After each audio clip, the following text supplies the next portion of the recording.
This is the Illinois Central Railroad swing bridge built in 1904, and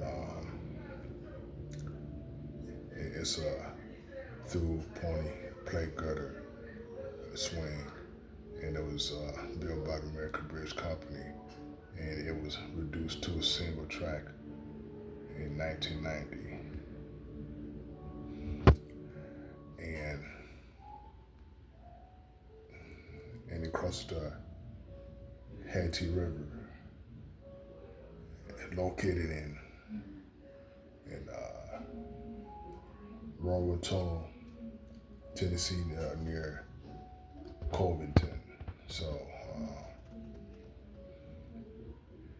and this bridge is center bearing, right?